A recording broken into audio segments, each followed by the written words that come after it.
বৌদি আমাদের কত সুন্দর দেখতে, যেমন খায়রুল সুন্দরীর মতো লম্বা মাথার কেশ। আর ও হাই রে মাজা, বৌদির হাইবিট মাজা। তাই তো বে। সাদা কুকুর। জি বলেন বড় ভাই। কি বে আমার সামনে উকি কথাবার্তা? ও বাবারে, সত্যি বলাও দেখছি আমার কাছে মহাপাপ। ও তো ঠিকই বলছে এমএলএ সাহেব, আমি তো এত সুন্দর দেখতে, তবু কেন আমার স্বামী বিয়ে করলো? মিললো তো আমার কথাটা। কি আর বলবো বল, যুগটাই খারাপ। যুগে চিন্তা ভাবনা পরে করবেন, আগে আমাদের বৌদির বিচার করেন। বিচারটা তোর বৌদিকে লিয়ে শুধু হয়ে যাবে, লাইবে ফুটুকে তাইতে হবে নাকি? এটো তাহলে লিয়ানি ধরে ওকে চ্যাংতলা কইয়ে লিয়ানতে বলেন। তা যা লিয়ে আয়। তাহলে বৌদি আমাদের সাথে চলো গো।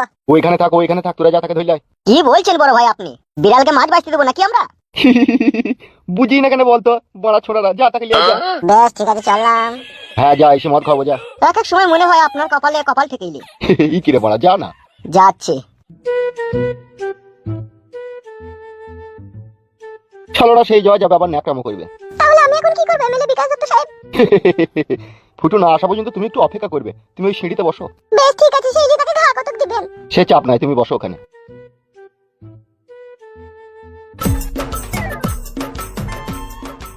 একা বসে আছে রে, কিছু বলবি তো বলবো না পরের বউ।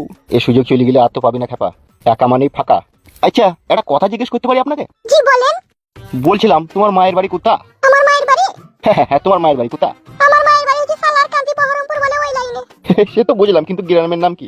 মগিরাম। বাহ খুব সুন্দর। আচ্ছা আর একটা কথা, তোমার নামটা কি? আমার নাম হচ্ছে পাকানবালি। হাই রে নাম পাকানবালি। পাকানবালি তো নাকি? পাকানবালি। এই নামটা কে রেখেছিল তোমার? কেন আমার মায়ের রেখেছিল? তোমার মায়ের নাম কি ছিল? আমার মায়ের নাম ছিল পাকান বেগম। সেই জন্যই তোমার নামটা পাকানবালি। তোমার মায়ের নাম ছিল পাকান বেগম, আর পাকানবালির বিটি হয়েছে কি বলা জানো? পাকানবালি। তাই পাকানবালিকে ছেড়ে দিও, বিধবা মেয়েকে বিয়ে করলি কেন তোমার স্বামী? এই জন্যই তো আপনার কাছে এসেছি, বিচারটা তো আপনিই করবেন। হ্যাঁ সে তো করবোই, শুধু তাকে আসতে দাও। আচ্ছা পাকানবালি, জি বলেন। বলছি যদি কিছু মনে না করো, একটা ব্যক্তিগত প্রশ্ন করতে পারি তোমাকে? বলেন। বলছিলাম তোমাদের স্বামী স্ত্রীতে রাতে যে ঘটনাটা ঘটে, দরজা জানলা বন্ধ করে দিয়ে, বলছিলাম ওটা কি তোমাদের নিজে থেকে হয় না কোনো জোর জবরদস্তি করে হয়? কেন নিজে থেকে হয়? আগে নিজে থেকে হতো, কিন্তু এখন আর হয় না। বুঝতে পেরেছি, ওই শালা বুড়িটাকে পেয়ে তোমাকে ভুলে গেছে। কেন বলুন তো এমএলএ সাহেব? বিষয়টা হচ্ছে, কারণ পুরুষ মানুষের এটা স্বভাব, ঘরের বউকে দেখলে ভেলেন ভেলেন লাগে, আর পরের বউকে দেখলে নায়িকা নায়িকা লাগে। তাহলে কি আমার স্বামীর আমাকে ভেলেন মনে হয়েছিল? সেই রকমই তো মনে হচ্ছে, না মনে হইলে কেন ও বিয়ে করবে? বা তার থেকেও বড় কথা হচ্ছে, বিধবা মেয়েকে বিয়ে করেছে, আর একটা বিধবা বয়স্ক মেয়ে যদি তার কাছে নায়িকা নায়িকা লাগে, আর তোমার মতো নায়িকা যদি তার কাছে ভেলেন লাগে, তাহলে কেসটা কি হতে পারে বুঝতে পারছো? বুঝতে পেরেছি, আমার স্বামীর আর আমার রূপ চেহারা আর ভালো লাগে না। একদম সঠিকটাই বুঝতে পেরেছো তুমি। কিন্তু এই কেসগুলোতে যেটা হয়, তুমি তোমার স্বামীর বিরুদ্ধে যত অভিযোগ করবে আর যত আমরা তাকে মারধর করবো, তুমি কিন্তু তার মন থেকে কিন্তু বিষিয়ে যাবে। তোমার স্বামীর মনে কিন্তু তুমি আর সেই ভালোবাসাটা তুমি আর পাবে না।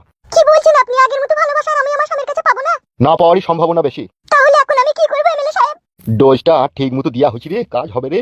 চুপ মেরে গেলেন যে এমএলএ সাহেব, বলেন আমি তাহলে এখন কি করব? তাহলে আমার স্বামীর কাছে ভালোবাসা পেতে গেলে এখন আমি কি করব? তোমার স্বামীর অরিজিনাল গোপন ভালোবাসাটা পেতে গেলে আমি যে কাজটা বলবো সেটা করবে তো তুমি? এখন তো করতেই হবে, না করিবার কি উপায় আছে? তাহলে এখানে এসে শোনো। জি বলেন। আমি বলতে চাইছি, তোমার স্বামীর ভালোবাসাটা আমি যদি তোমাকে গোপনে দান করি অন্ধকার রাতে, তাহলে কি কোনো অসুবিধা হবে? আমি কি বলতে চাইছেন?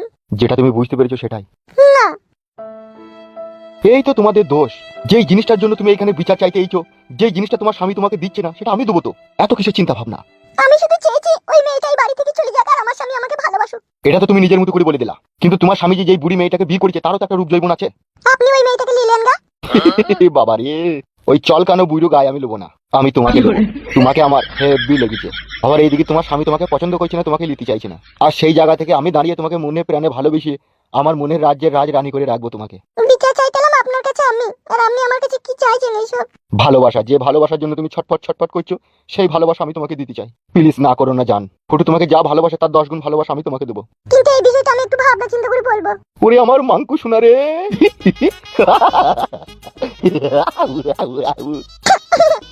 উড়ি আমার জানু পাখি রে। সত্যি করে তুমি আমাকে ভালোবাসবে তো? উড়ি বাপ রে যন্ত্রণা। ভালোবাসবো মানে রাতের অন্ধকারে বুকের উপরে চাপিয়ে আদর করবো তোমাকে।